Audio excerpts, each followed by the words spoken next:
Pastilleros Aguape S.A., Frigorífico Neuland, Diesa S.A., Energía Alternativa, Angripas Plus y Pastas La Criolla. Muy buenas noches, queridas amigas, queridos amigos, comenzando un programa más de Diálogo Franco. Gracias a Dios comenzamos hoy la séptima temporada de Diálogo Franco. Por supuesto, esto no iba a ser jamás posible sin tu apoyo. Estás al otro lado del televisor, pero siento tu apoyo. Sentí hoy los mensajes que recibí. Sexta edición me corrigen, así que pido disculpas. Recibí los mensajes de apoyo. Comenzamos una nueva edición, agradezco a la confianza del canal. Nos pidieron que adelantemos un programa porque el contrato va de marzo a diciembre, entonces incluso estamos adelantando el programa. Y por supuesto a nuestros auspiciantes. A todos ellos les agradezco de corazón porque también sin el apoyo de los auspiciantes esto no hubiera sido posible. Este año vamos a contar, además de los auspiciantes del año pasado, con Aseguradora del Este, así que agradecemos y valoramos también la presencia del ingeniero Ribeiro en representación de Aseguradora del Este. Estamos comenzando este programa de esta sexta edición de Diálogo Franco y estamos en una época complicada. Ustedes saben, mañana es aniversario de la ciudad, mañana martes es cumpleaños de mi hermano Humberto, el miércoles es aniversario de la ciudad de Fernando del Amor, 85 años. Tenemos febrero 29, es un año bisiesto, y después el viernes va a ser 1 de marzo. En el país, infelizmente, los feriados se utilizan para cualquier actividad, menos para recordar a los héroes. Y acá nosotros estamos convencidos que tenemos que sumergirnos en la profundidad de la historia y rescatar de ella, de la historia, los valores importantes, porque nadie ama lo que no conoce. Si no nos vamos al fondo de la historia y rescatamos los valores de ella, no vamos a conocer. Hoy vamos a tocar temas que estoy seguro mucha gente no conoce, o porque no se le dio importancia, o porque nuestras autoridades no quieren comentar, o porque son temas tabú. Me acompaña el doctor Fabián Chamorro. ¿Qué tal, doctor? ¿Cómo estás? ¿Qué tal, doctor Federico? ¿Cómo va? Muy bien.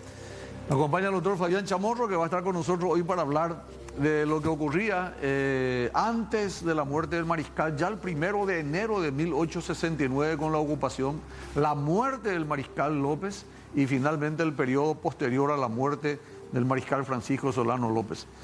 El doctor Fabián Chamorro es autor con Humberto Trinidad de este libro, que realmente es un libro muy interesante, altamente recomendable, entre paréntesis, en el cual se relata casi todos estos eventos. Doctor, comenzamos ya en honor al tiempo. 1 de enero de 1869, prácticamente un año, 2 meses antes de la muerte del mariscal, ya Asunción estaba totalmente ocupada por las tropas aliadas. Sí, esa fecha llega el primer contingente de combatientes brasileños que ya salieron a pie desde la zona de Villeta. Ellos habían combatido contra el ejército paraguayo en el campamento de Itabaté justamente. Luego finalizada esa batalla, vienen 1.700 soldados del ejército imperial, acompañados con 300 mujeres paraguayas que habían caído prisioneras en Abal. Estas mujeres sufrieron todo tipo de vejámenes durante casi una semana. ¿Por qué? Porque en una semana habían llegado los oficiales del imperio y ahí paró el tema de las violaciones de estas mujeres, pero lo que no paró es el saqueo. Se saqueó absolutamente todo lo que había de valor en Asunción, mobiliario. Pero que López ya había mudado a la capital antes. Sí, pero... Cuando cayó Humaitá, tengo entendido que ya comenzó la diáspora. No. Cuando la escuadra, cuando los primeros barcos lograron romper ¿cómo se dice? El bloqueo de Humaitá en febrero del año 1868, se ordena la evacuación de Asunción, pero era... O sea, ya había poca gente. No, ya no había. Era perentorio. El problema es que la gente llevó lo que podía tener en su mano nada más, porque era caminando. Fue a Luque. Entonces fue a Luque, y dejó todo lo que había de valor en su casa. Y eso fue robado todo. Y el último día del saqueo, que creo que fue entre el 7 y el 8 de enero, los brasileños entraron a los cementerios, porque ya era el último lugar que faltaba robar y le robaban a los muertos los valores con los que habían sido enterrados. Yo no sé, yo creo que no te conocía vos en esa época, la época de la restauración del palacio. Nosotros llegamos a visualizar ahí el ingeniero Cataldi, el arquitecto Cataldi hizo un trabajo formidable y visualizó algunas escrituras de los soldados brasileros. La soldadesca brasilera utilizó el Palacio de López para su caballeriza. Sí, fue caballeriza de los riograndenses hasta agosto del año 1869, cuando el predio de lo que hoy es el Palacio de López le dan a la Legión Paraguaya. La Legión Paraguaya estaba combatiendo con los aliados hasta Acostañú. En Acostañú ellos se enteran de que había un gobierno que se instaló en Asunción y les llaman para ponerse a las órdenes de ese nuevo gobierno paraguayo. O sea, el primer ejército que tuvo Paraguay después de la guerra fue la Legión Paraguaya. Increíble, la Legión Paraguaya y la presencia de los soldados brasileños. Llegaron en número de hasta 7.000. Incluso era muy lucrativo para los empresarios brasileños que venían a abastecer a los soldados. Y muchos proveedores se quedaron definitivamente en Paraguay, y así empiezan linajes como el de Patri, como el de Ferreira, como el de Guimaraes. O sea, hay unos cuantos apellidos de proveedores que vinieron con el ejército imperial y ya formaron acá sus familias después. Usted que fue vicepresidente de Eligio Casal Ribeiro. Casal Ribeiro también creo que es de la misma familia. También.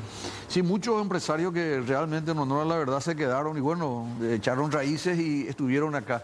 Ahora, la presencia de los aliados significó una suerte de división. Los brasileños se quedaron en Asunción, ya estabas diciendo, en el propio Palacio de López, todo lo que es actualmente toda la zona microcentro. El microcentro, se quedaron lo que es la Cancillería, lo que era el Club Nacional, donde hoy está el Banco Nacional Argentina, se quedaron en la propiedad también que era de Benigno.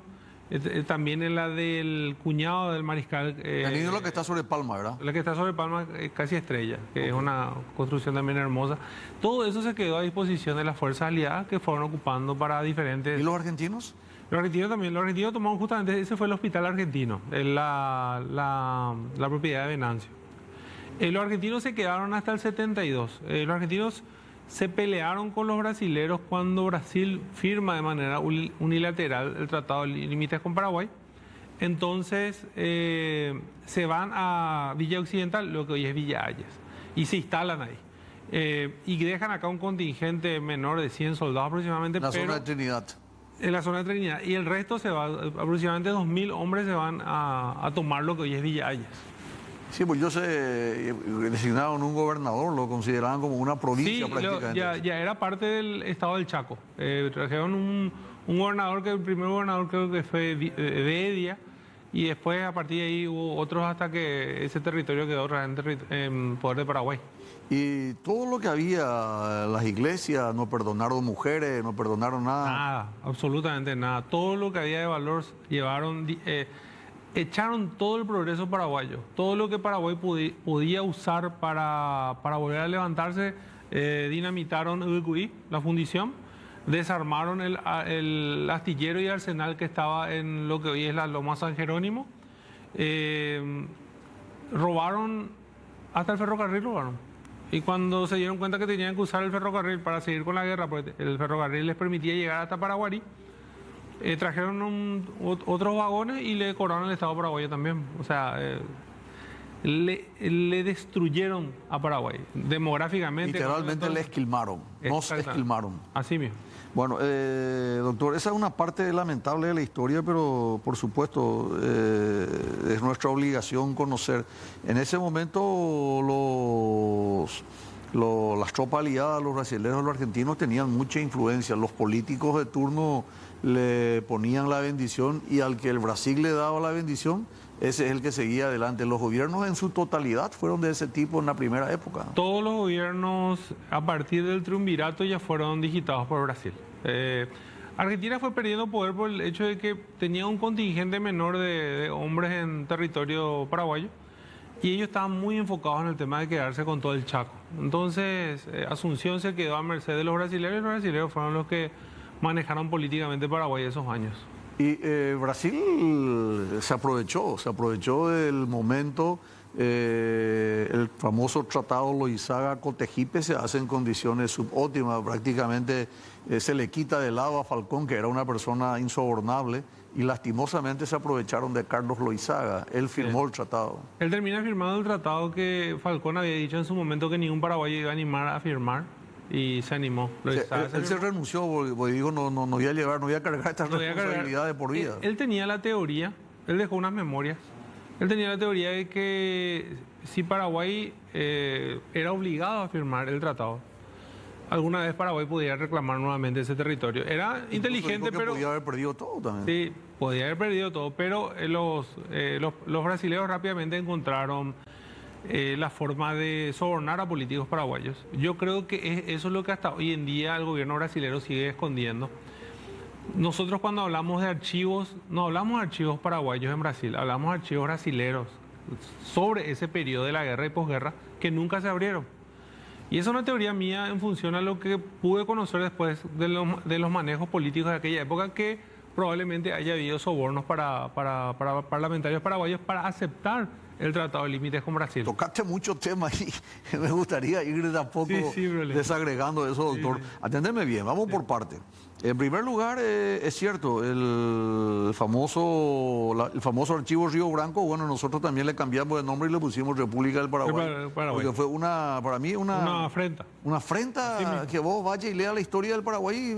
Con el nombre de él. Con el nombre de Río Branco. Con el nombre del que robó nuestro archivo. ¿Eso se robó en Piribebuy o en Piribebuy? En Piribebuy. Claro, porque ahí se había ido la última capital. Cuando cae Piribebuy, cae todo nuestro archivo. En el diario del Conde Deu está que se encontró un archivo de valor incalculable. ¿Se refiere a eso? A eso se refiere. El que hizo, trajo todo el archivo de Asunción, 4 meses estudió el archivo. Desde agosto hasta marzo, no más, 7 meses aproximadamente, estudió el archivo y eligió lo que quería llevar. Y el resto dejó tirado ahí en la zona de lo que hoy es nuestra catedral. Y eso se perdió, se siguió perdiendo lastimosamente. Y él se llevó esos documentos, 50.000 fojas. 50.000 fojas. Llevó a su propio palacio. Pastor Benítez fue el que descubrió, creo que eso. Descubrió él, y el que trae es Hipólito Sánchez Kell. Pero justo Pastor fue el que descubrió. El que descubrió los archivos todavía allá. Y creo que en ese momento, uno que está vivo todavía, que estuvo en la gestión, es Moreno Ruffinelli. Él es canciller. Él estaba con Hipólito Sánchez Kell en aquella época en Brasil, y ellos logran traer el Archivo Nacional. Sí, 50.000 hojas. Doctor, ahora hay un tema aquí crucial. Se produce en este periodo la constituyente. Sí. La constitución, lógicamente, que fue una constitución muy ponderada por todo, una réplica de la constitución argentina, que estaba basamentado también en la constitución americana. ¿Podés contarnos? Sí, en el año 1800, ¿qué es lo que necesitaban los aliados? De que Paraguay se organice nuevamente políticamente para poder firmar los tratados. Paraguay no tenía Estado, había desaparecido el Estado paraguayo. Necesitaba una constitución para organizar ese nuevo Estado paraguayo. Y con ese objetivo es que se ocurren las primeras votaciones en Paraguay, allá por julio del año 1870, donde 3.000 paraguayos van y votan y eligen los representantes de la Convención Nacional Constituyente. Esa convención, que estaba ya dividida en dos por cuestiones políticas. Club del Pueblo y Gran Club del Pueblo. Y se terminan peleando entre ellos, pero realmente prácticamente toda la Constitución la redactaron los de CUT. José II y su hermano, que no estoy recordando ahora su nombre, Juan, y no recuerdo su segundo nombre, pero él era el que redactaba el diario La Regeneración. Y en ese periódico, el 90% de lo que se redactó en ese periódico se terminó convirtiendo en una Constitución Nacional. Y la participación de otros como, por ejemplo, Falcón, que muchos creen que tuvo mucha participación, él venía de Chile. No, Falcón no es constituyente. No llegó a ser constituyente. José Falcón. No, José Falcón no llegó a ser constituyente. En esa época, José Falcón era prisionero todavía. Él llegó recién. No, esperamos por ratito. En enero de José Falcón recién llega en diciembre de 1870. No, perdón, Machaín. Facundo Machaín. Sí, y a él lo terminan expulsando por una pelea que ahí justamente. Pero él tuvo participación. Sí, él tuvo participación. Facundo Machaín. Él era el mismo club de los de CUT. El más ilustrado de todos era. El más, ¿cómo se dice? El que era más respetado por los dos grupos inclusive. Lastimosamente hay un choque ahí entre los dos sectores y el que sale perjudicado es Machaín. Machain. Y Machaín lo terminan expulsando. Estuvo- Él es el presidente de la República que menos duró, durmió siendo presidente de la República. Fue electo a las 7 de la tarde aproximadamente y al otro día a las 7 de la mañana ya lo habían echado. O sea, 12 horas fue presidente. Sí. Y Una conspiración de a partir- Vareiro con y a partir de ahí se va Rivarola, Cirilo Antonio Rivarola. se va apagando la figura, uno de los hombres más preparados de la época. Pero Por qué suerte, participación. ¿Los brasileros le dejaron de liberar a los paraguayos? no, y eso pasó justamente, que los paraguayos no le pidieron permiso a los brasileros y argentinos para nombrar un presidente. Ah, bueno, en el caso de Machain. Machaín. Entonces, cuando se enteran, Sí, sí, eso lo es cierto. sacan a Machaín. Entonces, cuando eso, todo lo que vos querías hacer políticamente necesitabas tener la Pero se reunieron anuencia de Brasil. de julio hasta octubre. Son Comenzó 4 meses estuvieron reunidos. Empezó en agosto y terminó en noviembre. O sea, fueron agosto, septiembre, octubre, 4 meses. 4 meses. Exactamente 4 meses. Y- Se juró el 25 de noviembre. Y a partir de ahí todos los presidentes asumían el 25 de Todo hasta Sher. Hasta Sher. Después se cambió, justamente Sher cambia la fecha. revoluciones, Con las ¿te parece? revoluciones había Tenía que asumir antes. se tenía que asumir antes para evitar el problema Claro. de esa transición. Sí. Y por eso es que se cambió el 15 de agosto, De agosto. que hasta ahora se mantiene. Exacto. Bueno, qué interesante. Y pasamos la constituyente y entramos lógicamente en el periodo que creo que nos tiene que interesar a todos los paraguayos. Loizaga Cotegipe, 9 de enero de 1871. 72. 72. Brasil no respetó el tratado secreto de la Triple Alianza. Rompe el tratado secreto de la Triple Alianza porque el tratado decía que los aliados no iban a negociar por separado con Paraguay. Los brasileños hicieron todo lo posible para molestarle a los argentinos, voy a usar el término, se picharon y se fueron. Entonces los brasileños, bueno, se fueron los argentinos, vamos a negociar nosotros con los paraguayos.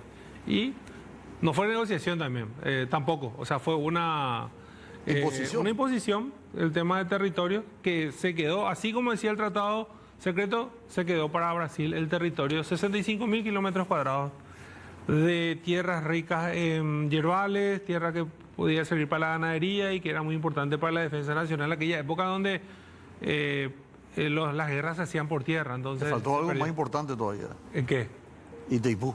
Itaipú. Los saltos. Sí, después nos termina haciendo un problema con la cuestión de Itaipú. ¿Cuál es el río Gureí que dicen los brasileros que yo nunca pude identificar? Y es un río que sale prácticamente de las confluencias, de donde se unen las cordilleras, hacia el lado donde está hoy en día Brasil. ¿Vos llegaste a ver ese río? El que yo vi es el Iguazú. El Iguazú es lo que se usa como límite A en mí el... se equivocaron y en vez de poner Iguazú pusieron el Gureí. No, el Iguazú sí, ese sí identifico. Es el límite hoy en día entre Brasil y Argentina en esa zona con la triple frontera. El río Iguazú, las cataratas de Iguazú. Ahí muy están las grande, cataratas. enorme, ¿verdad? Y el Iraí es más arriba.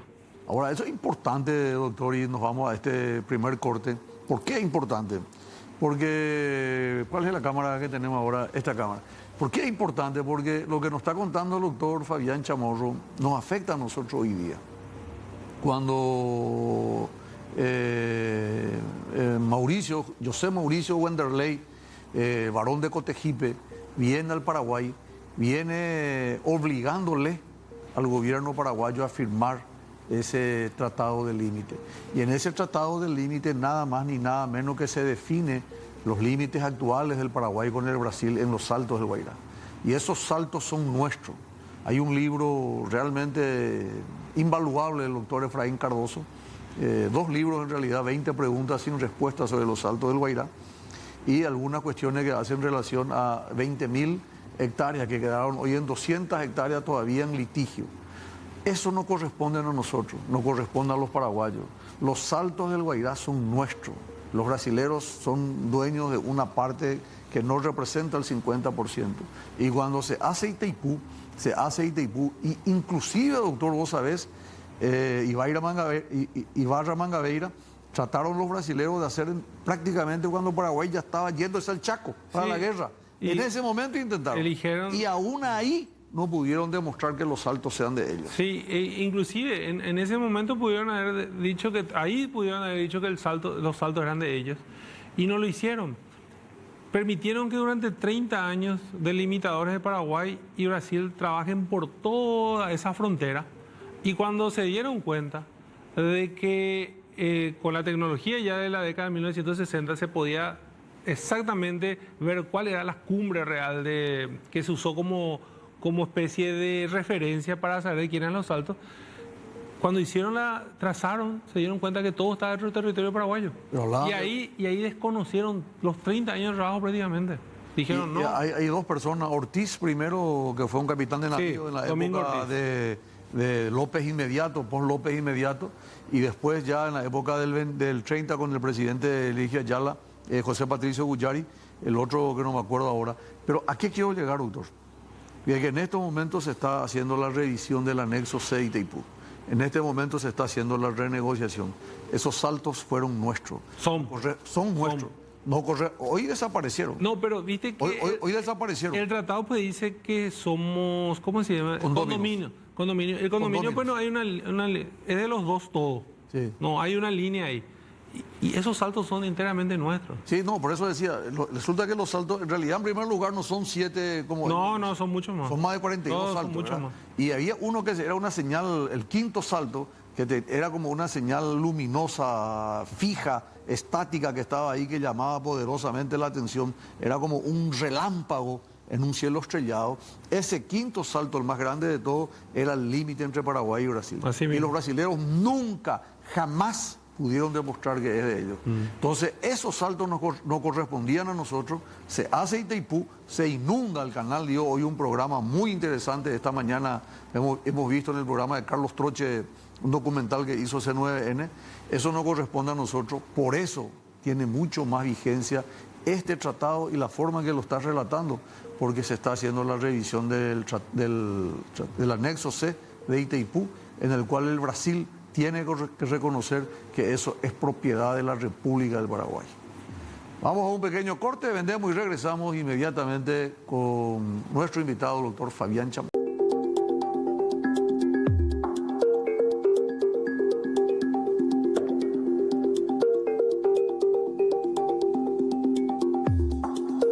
Estamos de vuelta aquí en Diálogo Franco, muy interesante el programa. Doctor, veo que está en forma, está comiendo bien este producto. Escucha un poco, Robinson Crusoe, altamente recomendable. 70, y lo que siempre nos dijeron en la escuela, en el colegio, en los libros, es que el mariscal López fue muerto, fue asesinado por una lanza. ¿Cuál es la verdad de la milanesa? El 1 de marzo del año 1870 los brasileros irrumpieron por uno de los ingresos, 2 ingresos nomás tenía Cerro Corá, por la picada del Chirihuelo al sur y el otro al norte que era el Aquidabam. Entraban por el Aquidabam y eso no fue una batalla, o sea, fue una masacre. Ahí murieron aproximadamente 200 paraguayos, entre ellos el vicepresidente que estaba postrado con 80 años, el hijo del mariscal, 2 hijos del mariscal de 15 años y el de 8 años. José Félix y Panchito y... José Félix, el hijo de Juanita Pessoa. Juanita Pessoa. Y la autopsia de lo que vos estás hablando, el informe médico... No, contámela antes primero cómo murió. El informe médico, bueno, vos contame después el tema. Él recibe una herida en la frente, después el lanzazo, el famoso Chico Diablo, la Cerda. Francisco La Cerda. Le da un lanzazo que... en el bajo vientre, sí, que le produce una herida que le estaba desangrando. Por eso es que él cuando cae en el arroyo aquí a Anigüey ya no puede pararse. La herida ya le estaba ocasionando un sangrado importante. Y según cuentan la mayoría de los relatos brasileros, porque los paraguayos prácticamente se sustentan en datos brasileros. Pero estuvo Aveiro. Estuvo Aveiro. Aveiro estuvo un poco lejos. Él escucha, por ejemplo, el tema de patria. No sabe si se muere o cómo. Pero era el hombre más cercano del mariscal. Es que estaba más cerca porque él había justamente recién vimos el cuadro que estamos viendo ahora. Ahí están los 2 hombres que están detrás de él. Son Ignacio Ibarra y Silvestre Aveiro. Ellos propietario del diario La Democracia. Ellos son los 2 últimos hombres que le ven con vida al mariscal. Ellos ganan... Dos mujeres, Rosalía González y Ana María. Sí, pero ya no estaban cerca de él. Ellas estaban ya escondidas en el monte. Justamente con una de ellas se encuentra Silvestre Aveiro, cuando huye también. Le intiman la rendición, él niega a rendirse y después creo que 2 o 3 veces le intima a correr a la cámara y después ordena que lo maten y le matan de un disparo de fusil Spencer por la espalda. Qué bien que lo diga eso, doctor, porque la mayoría de nuestra gente, que hacemos una encuesta, te va a decir que el mariscal murió como consecuencia de un lanzazo del Chico Diablo. Sí. Sí, la mayoría, porque eso es lo que se escribió por mucho tiempo. Y sin embargo, vos estás diciendo hoy que el mariscal murió de un balazo de Spencer por la espalda. Un rifle. Sí, un rifle. Un rifle Spencer. Sí, por la espalda. Por la espalda. Sí. Y en la autopsia dice que tiene el mariscal López la siguiente herida. Tiene una herida en la 100 del lado derecho que tiene más o menos 5 o 6 centímetros. Sí. Interesa piel. Tiene una herida en el bajo vientre, que es el lanzazo de Chico Diablo, que afecta a intestino y también vejiga. Por eso que, como decís vos, sangraba mucho. Probablemente iba a morir de eso. Probablemente iba a morir de eso. Tiene otro lanzazo en el hipocondrio derecho, de arriba a abajo, que afecta también intestino. Probablemente ese le hayan dado después ya de muerto. Y ahí es donde yo quiero contarte, porque nosotros tenemos los referentes. Sí. Juan Crisóstomo Centurión, que es el que estuvo al lado de López y escribió muchísimo, tiene 4 tomos. Sí. Estuvo Silvestre Aveiro. Silvestre Aveiro, que es el que estábamos hablando. Francisco Isidoro Resquín. Francisco Isidoro Resquín. Y el mismo Ignacio Ibarra, que en su diario también hace. Exacto. Bueno, muy bien. Después de haber leído todo eso, llegamos a la conclusión de que los brasileros ordenan una autopsia. El general Cámara ordena la autopsia. La autopsia es realizada por 2 médicos brasileros. Uno de ellos es, el apellido es Manuel Cardoso Lobo, y el otro es de apellido Lisboa. Lisboa, dos médicos. En el informe médico dice herida con tuzo cortante en la 100, herida en bajo vientre, herida en hipocondrio derecho, y en esas condiciones el mariscal se habría caído, y ahí cuando se cayó, en forma criminal, asesina, cobarde, Le matan por la espalda. le meten una bala en la espalda que tiene orificio de entrada. Y la bala se quedó en el cuerpo. Exacto, no tiene orificio No de tiene salida. orificio de salida. Está la bala en el cuerpo de López. Quedó en Se el tórax. Quedó en el tórax. Y ahí murió. Y después hubo una... ¿Por qué no se cuenta esa historia? No sé por qué, porque inclusive ahí está el informe médico. Tengo que reconocer que después de la caída de Alfredo Stroessner, es como que se democratizó también la historia. Los historiadores pudieron hablar un poquito más abiertamente del tema de López y los documentos están ahí a la vista en todas partes. Entonces, sí, hay un trabajo también de investigación más interesante sobre todo lo que tiene que ver la guerra a la Triple Alianza. Bueno, leyendo un poco, ¿verdad? Vos le leés a los brasileros, Doratioto, incluso, ¿cómo se llama? De Chiavenato, de genocidio americano, y realmente hay muchos brasileros que están en una etapa revisionista no fanatizada. Ellos no quieren comprometerse mucho con lo que ocurrió ahí. ¿Por qué? Porque la muerte del mariscal es un motivo de deshonra y de vergüenza para el imperio. Vos cuando hablas con historiadores o gente de cierto nivel cultural brasileño, cuando le hablas de estos temas, automáticamente le cambias la cara al brasilero. ¿Tienen vergüenza? Y no sé si tienen vergüenza o se ponen a la defensiva. A mí me tocó, yo desde hace 15 años que recorro los lugares relacionados a la guerra, me fui a dar charlas en Brasil varias veces, me fui inclusive a dar una charla en la Academia Militar de ellos, Agulhas Negras, Águilas Negras creo que se llama, y me fui a hablar de Tuyutí y vos le ves ponerse a la defensiva, no sé por qué, pero sí, es difícil hablar todavía con los brasileños con respecto a la guerra de Triple Alianza. Mira, vamos a tener, entre paréntesis, el lunes que viene otro programa con las designadas o destinadas y las residentas. Entonces comencé a leer muchos libros en estas vacaciones, libros brasileños, incluso para saber. Leí el diario del Conde Deu, que entre paréntesis está en español y no hace mención a esto, no cuenta. No. Este muchacho cuando vino acá al Brasil tenía Luis Felipe de Orleans, tenía sangre monárquica, sí, y lo único que hizo fue comentar las cosas lindas que ocurrían, ¿verdad? Pero por ejemplo no hace mención a esto. La muerte del mariscal, comprobado por una autopsia que fue enviado a su majestad, incluso el ministro de Defensa de Guerra y Marina, el varón de Manituba. Manituba puede ser. Sí, algo así suena. Varón de Manituba le pide a José Paraño da Silva, que estaba acá, hablar un poco con cámara y decirle que cambie su relato. Cambió su relato 3 veces, cámara. Cambió 3 veces su informe el general Cámara. Cambió su relato porque el primer relato le glorifica a López, glorifica la muerte de López. Un tipo que está postrado, desangrándose y que no se quiere rendir y que él ordena matarle. O sea, le está glorificando a su enemigo. Y por eso es que había que cambiar el relato y se cambió varias veces. No solamente por eso, doctor, sino que además el Brasil le reclamaba cómo es posible que vos le mate a un tipo que no tenía la más mínima posibilidad de defenderse. Sí. El Brasil y bueno, los aliados en general siempre usaron el relato de la civilización y eso contra la barbarie. Y eso es una muestra de barbarie. Mira, este Cotegipe que vino y firmó el tratado acá con Loizaga, era un tipo que estaba a favor de la esclavitud. Así todo que nosotros estamos hablando con gente que no tenía tampoco credenciales extraordinarias, ¿verdad? Cierto, venían de la realeza, la mayoría de ellos formaban una escuela europea, española, portuguesa, francesa, etcétera, etcétera. Todo lo que vos quieras es cierto. Pero en el fondo, la muerte del mariscal fue un hecho salvaje, criminal, asesino y sobre todo sin razón. Porque como bien decís, el pobre Francisco Solano López Castillo ya se estaba desangrando. Además estaban solos, todos sus amigos le abandonaron.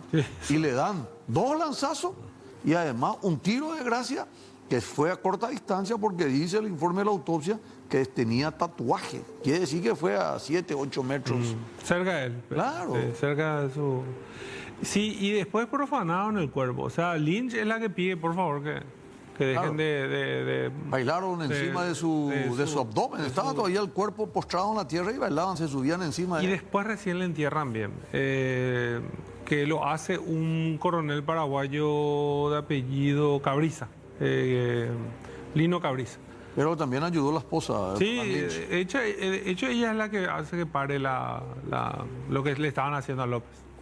Y el informe de la autopsia está datado en fecha 25 de marzo del año 1870. Y ese informe llegó al Ministerio de Guerra y es accesible. Cualquier ciudadano puede entrar y leer la autopsia que se le practicó a Francisco Solano López. Está el documento en nuestro archivo. Está el documento en los archivos. Así mismo. Esa muerte del mariscal, se enteran, por ejemplo, el conde Deus se enteró de esto el día 1 de marzo. Fue un martes, martes carnaval. El día siguiente, 2 de marzo, comenzaba la ceniza. O sea, era fiesta, como siempre en el Brasil, de carnaval, ¿verdad? Y sin embargo, por supuesto, acá estaban de guerra y el conde de uno le pasó desapercibido el hecho de que haya muerto el día todavía de carnaval. Acá en Asunción llega la noticia el 6 a la mañana. Sale ya en el diario justamente La Regeneración, la muerte de López. Y hacen un baile, se hace un festejo importante, toman champán, inclusive está el menú. En nuestro archivo está el menú de ese día por el festejo de la muerte de López. ¿Y las madres y las hermanas? Y vinieron, todos fueron trasladados hasta Concepción. Pero el día de la muerte... No, ella según los relatos, lo que más le preocupó a la mamá era que alguien le agarre a Beiro y le mate a Beiro. Quería cobrarle porque a Beiro le había pegado, pues. Le torturó. La había torturado cuando... por el proceso que se abrió contra ella y sus hermanas, porque supuestamente querían envenenarlo al mariscal. Y el que se animó a juzgarlos y a juzgarlas y después, Rafaela Inocencia. Rafaela Inocencia y también algunos oficiales comprometidos y familiares de esos oficiales fueron ajusticiados o en este caso, en el caso de la madre, fueron cintareadas por Aveiro. Aveiro salvaje, ¿eh? Sí. Se salvó de la muerte a Aveiro. Mucha gente pidió que los brasileños le maten ahí en Cerro Coralo ella. Así que se salvó a Aveiro y vivió mucho tiempo. Sí. Se terminó casando con la hermana de Benigno Ferreira. Él era el cuñado de Benigno Ferreira. Silvestre Aveiro le había roto durante la guerra a la mamá de Benigno Ferreira por negarse a firmar una declaración contra él. Con un mazo le había roto la mano. Destinada también. Destinada, y esa señora, después no sé cómo habrán hecho, bueno, una sociedad muy pequeña quedó en Paraguay, evidentemente le perdonó y se terminó casando con su hija. ¿Cómo es el nombre? ¿Designada o destinada? Destinada. Destinada. Sí, la destinada. Destinada. Y las mujeres paraguayas, decís vos, de alguna manera celebraban, algunas mujeres No, celebraban. algunas sí, evidentemente sí, porque les tocó vivir un periodo muy complicado y estaban las que eran residentes, las que estaban acompañando a los hombres en el campamento militar, que evidentemente esas sí se sintieron dolidas por la realidad de Lynch. Tanto así que cuando Lynch vuelve después de unos años a Paraguay, Asunción, se forman dos grupos muy identificados. Uno que le recibe a Lynch de buena manera, que eran esas mujeres, y otra que le reciben de manera muy hostil. Las que fueron violentadas. Las que fueron violentadas durante la guerra. Todas las cosas de la vida, gente a favor y gente en contra. Así mismo. Esta imagen que estamos viendo de fondo, ¿esta imagen de dónde conseguiste, doctor? Es una pintura de Adolf Metzelsen, un pintor suizo, creo que hizo muchas representaciones de la guerra de la Triple Alianza. Vos sabés que siempre en los relatos hablan de una palmera en el cual se atajó él. Se atajó. Y lo único que, por ejemplo, de los relatos que no se condice la foto Es muy ancho nomás No. La mitad de su cuerpo estaba ya en el agua. Estaba a la mitad y no tenía bota a un lado. Ya no tenía, sí, ya. Y otra cosa, su pantalón era azul. Yo eso no sé. En el informe de la autopsia está que tenía un pantalón azul. Y con el pantalón nomás ya le dejaron. Pues le enterraron solamente con el pantalón, el resto ya le habían robado todo. Tenía el pantalón azul y el saco azul. Y eso, pero es muy fidedigna su... Y la imagen que estamos viendo, ¿verdad? Están los dos paraguayos que le están de alguna manera defendiendo. Y por otro lado la fuerza enemiga que viene con arma de fuego. Sí, también es real. Ya le disparan y los que llegaron son los riograndenses justamente. Los primeros que llegan ya con correa a cámara para matarlo, o sea, para terminar con López.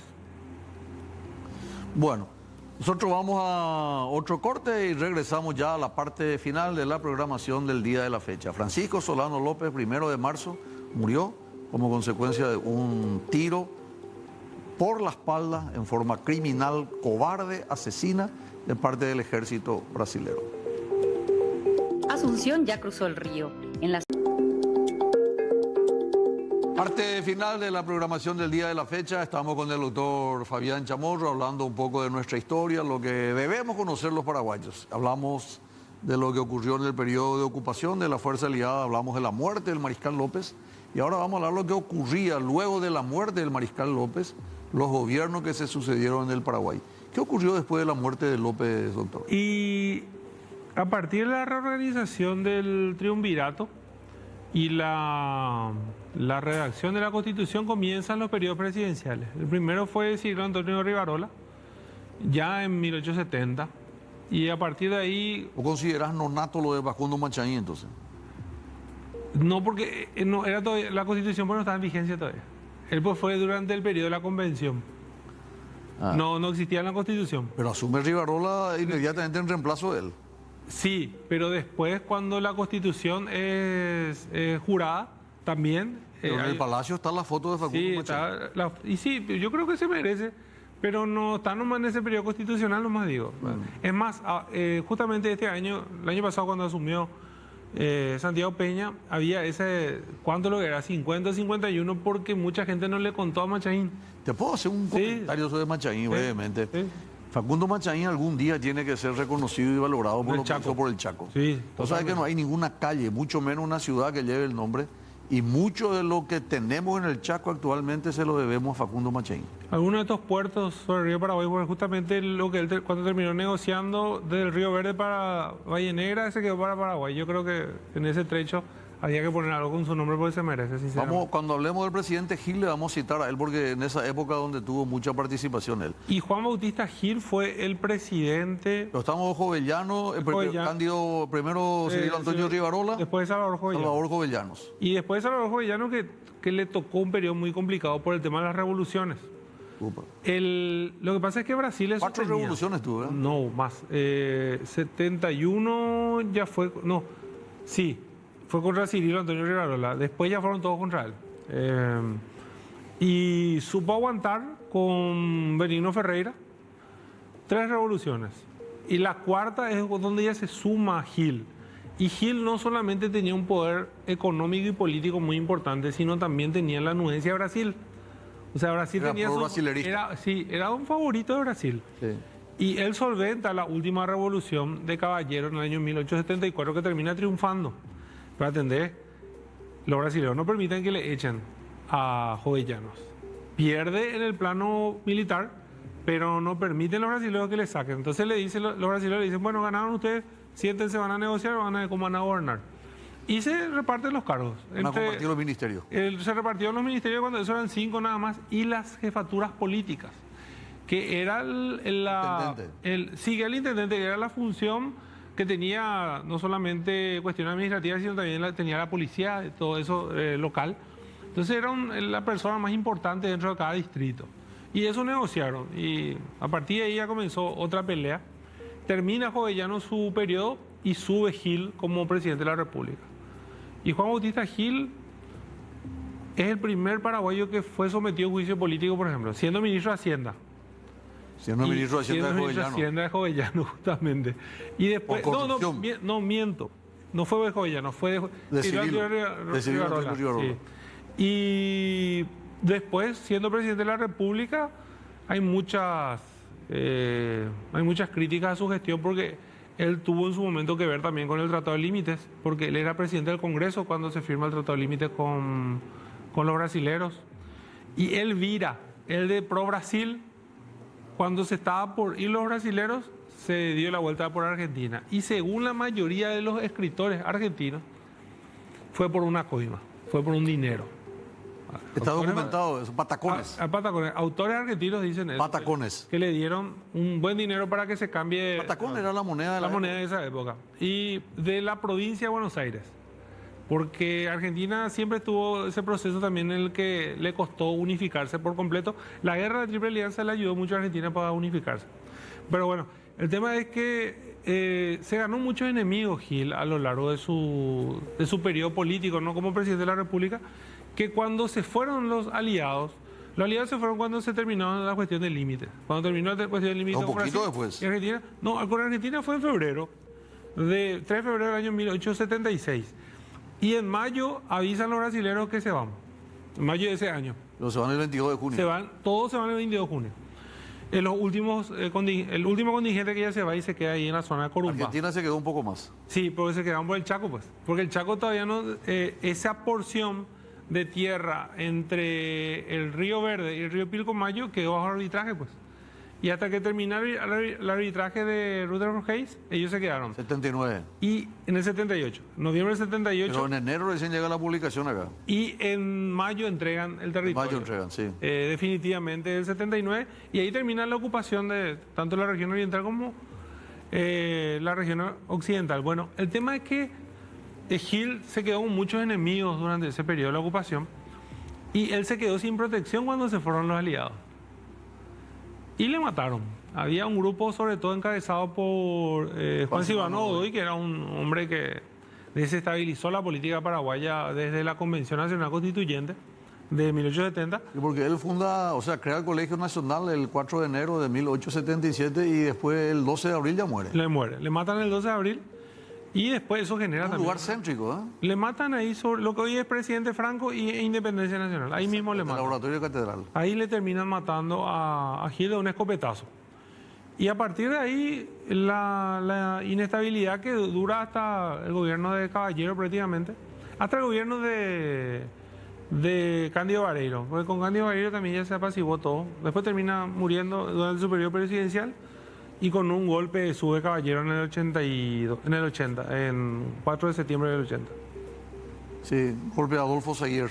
Golpe de Adolfo Saguier. En esa época, leyendo tu libro, hay anécdotas muy interesantes. Los brasileños le obligaron al presidente, en este caso Jovellanos, y a todos sus ministros a hacer viva al emperador, a los soldados brasileños. Lo que pasa es que la revolución de Caballero que vence en el 74, se reparten los cargos y después se vuelven a pelear entre ellos, entre Jovellanos y el grupo de Caballero, que estaba encabezado por Gil justamente. Entonces los brasileros, cansados de esa dinámica del poder, se levanta otra revolución de uno de los comandados por Caballero. José Dolores Molas. José Dolores Molas. Y el gobierno, los brasileños no solamente le obligan a hacerle loas al emperador, a todos ellos, sino también le obligan a conseguir un contingente paraguayo que vaya a pelear esa revolución. Y esa revolución es la que... ¿Sabes cuántos fueron? 74. 74 Eran paraguayos. 4.000, 5.000 brasileros Se fueron y toditos, 70 y pico paraguayos. toditos arreados de lo que se encontraba por ahí. Inclusive algunos diputados se fueron. Los diputados, Eran diputados. diputados, venga, vamos a la revolución. ¿Y qué pasó ahí, doctor?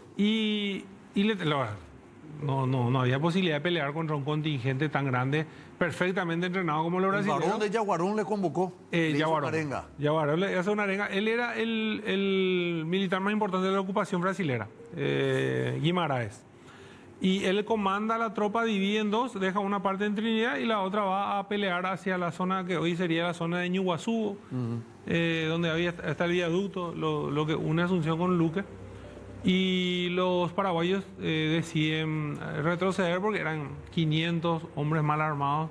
Y José Dolores Mola peleó toda la guerra, un gran héroe. Y dijo, ¿para qué le voy a llevar a mi tropa para morir? Ajá. Y terminan retrocediendo y ahí termina la última revolución del periodo de ocupacionalidad. ¿Y te acordás más o menos cómo fue la vida que le mandó a hacer? Sí, hicieron una viva al emperador. Era siempre primero al emperador, después al Brasil y a los generales brasileros, o de la alianza todavía cuando es. Y después ellos también vivaron a Jovellanos y no sé a quién más de Paraguay. A dos le vivaron de Paraguay, pero no era su ministro. Uno era Jovellano y creo que el otro era la bandera. Viva la República del Paraguay.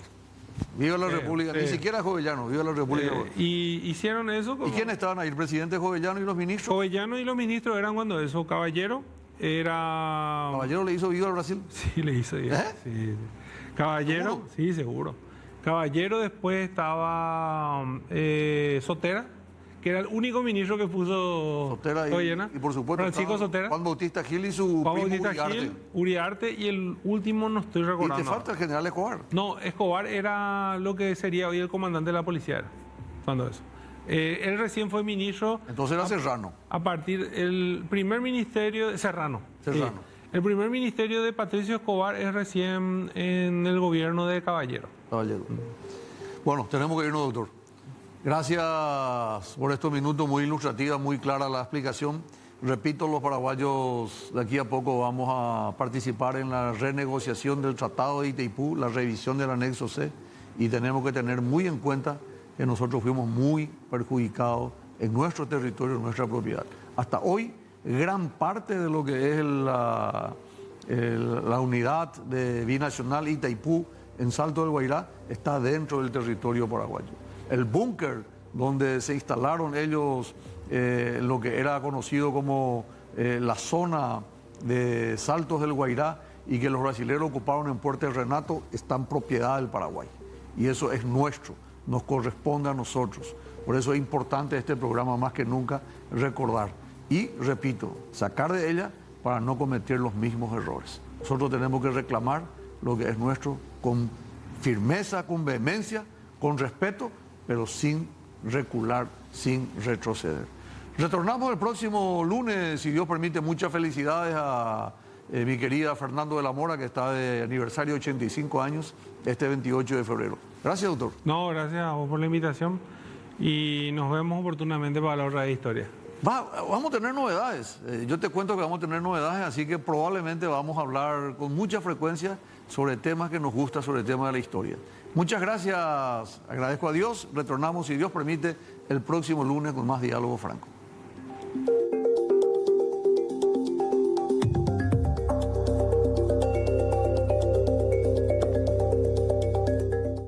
Diálogo Franco fue presentado por Clínica Villamorra, cuidan con el corazón. Leche Trébol, 12 años, Top of Mind, la más recordada y reconocida del país. La mejor marca en el mundo de los productos marinos en Paraguay, Robinson Crusoe. Representa y distribuye Indega S.A. Urba Inmobiliaria, pon los pies sobre la tierra. Solución Logística S.A. Importadora Roma. Astilleros Aguape S.A. Frigorífico Neuland, Diesa S.A. Energía Alternativa, Angripas Plus y Pastas La Criolla.